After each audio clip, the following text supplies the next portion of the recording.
Everyone has a chapter in their lives that they do not read out loud, that we wouldn't want everyone to know.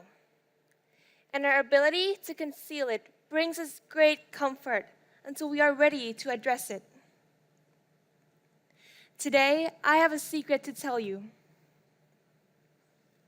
I have an eating disorder. When I told a friend about this, he said I looked like the last person who had it because I looked extremely confident and joyful. Little did he know, I had this large rock inside of me. I don't know what it is or if I'll be able to remove it. It's been stuck here for a while, and I don't know if I'll be able to get rid of it. That wicked rock, I know now, is envy. And envy, I've been envious my whole life. It is the worst thing that's happened to me. Every morning when I look into the mirror, not just to patch up my flaws or cover up my insecurities, I would look for reassurance in the mirror. I would ask myself if I looked uglier today. And the answer would always be, yes, you look uglier today than ever. Even now, as I'm giving you this talk, I am still doing all the comparison in my head. Oh, I want a partner like yours. I want friends like that guy. I want a body like that girl.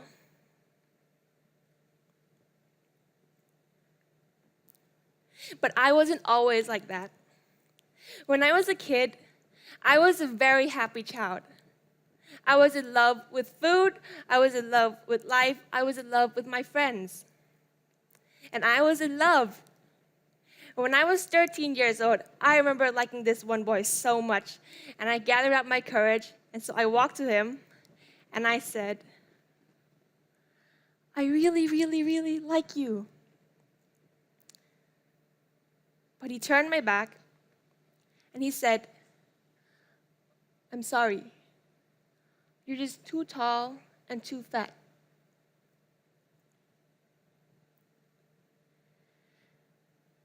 And I felt empty. I pulled my phone up, and I rushed to the bathroom, and I searched for photos of other girls' bodies because I thought it would inspire me and help me move closer into what I thought I was supposed to look like.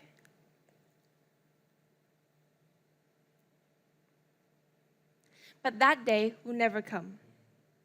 Because I know deep down inside that I can never be as skinny as everyone, as anyone, as whoever who wants me to be. That created a very deep scar in me, the scar in which prompted me towards my eating disorder. I was disgusted in the way I looked, in the way I felt. I felt like my family deserved a better child, a child who can put a smile on their faces, rather than a child who's worried and obsessed with weight loss all the time. I felt ashamed and I felt guilty for eating too much because I was always visualizing how the food I ate would turn up and adding to pounds to my waist. And so that day came, the day that I tried to purge myself. As a person who has always grown up to be against vomiting, it is unbelievable for me to force myself to throw up. But I was blinded by the urge to be skinny, and so I tried to stick my finger into my throat. I pushed harder and deeper, and I finally pushed. I was visualizing the prettier me, the skinnier me, the more lovable me. But the food didn't come out. So I tried one more time, and suddenly there was a soft knock on the door. It was my sister.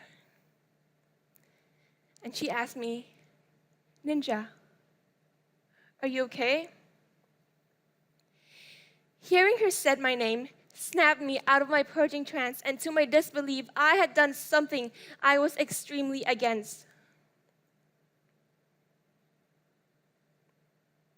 The reason you start comparing yourself to others in the first place is because someone else you care about starts comparing you first. I was happy with the way I looked and felt in my own body until someone else felt the need to express their opinion on what was wrong with me. And suddenly I start comparing myself and I feel flawed. And everyone else just seems better in comparison.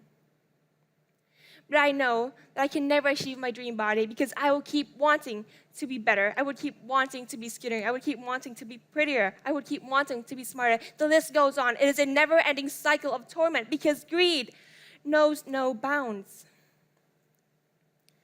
But how could I possibly be the only person who is feeling this way?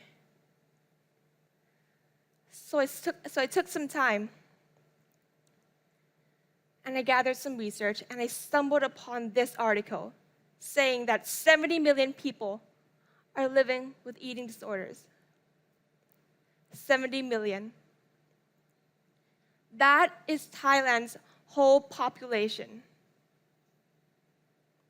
Knowing that sent a warm wave of energy through me. It was fuming with anger, but it was warm because it was telling me how widespread this problem is and that we all still have hope. So I started my recovery. I allowed myself to eat whatever I want, whenever I want. It was never easy because people picked me for saying that I got uglier. What happened? Did you gain weight? What happened? What have you been doing lately? Why do you look so off?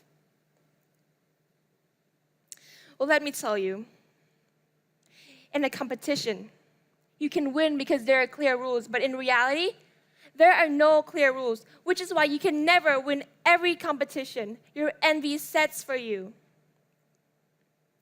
There is no most successful person on this planet, but there are in fact a variety of successful individuals who you can look up to and admire. Take Barack Obama and Taylor Swift. They're both successful, right? But who's better? We don't have an answer because they're both successful in their own ways that no one can imitate. Competing to become the best is the root of envy, which is why I chose this topic to speak about today. I feel like it is a very important topic because we have no choice but to live with it. And the only way to thrive is that if we learn to control and be mindful of it. To beat your envy, you must be able to do two things. The first is to be mindful that you're being envious. And the second is to be truthful to yourself. But how do we do that? How do you notice? How do you realize that you're being envious? Well, whenever you feel like there's something that's bugging you or someone that's pissing you off, take a moment and think, what do I actually want from that person? What am I jealous of? And instead of viewing them as individuals who possess something that you want in a hostile way, start shifting your perspective and turning it into a positive way. Think of them as people who have helped you identify a gap that you can improve on. But is that really what you want? How do you know if you're making the changes for the right reasons? How do you know if that's really what you're yearning for? Well, I, for one, have never really known the difference between competing and improving for myself or for others until I learned to ask myself this one question. What do I admire in that person? And who am I doing this for? Is it for myself or is it for someone else? Let me repeat that again. Who? Who am I doing this for? Now, I agree it is easier much to say than done, but try closing your eyes. Close your eyes. Now you're chilling by yourself in your safe space. It could be a park, an aquarium, a soccer field. You're about to put on some headphones to hear your favorite song. Would you still listen to the same music when you're alone than when everyone else is watching?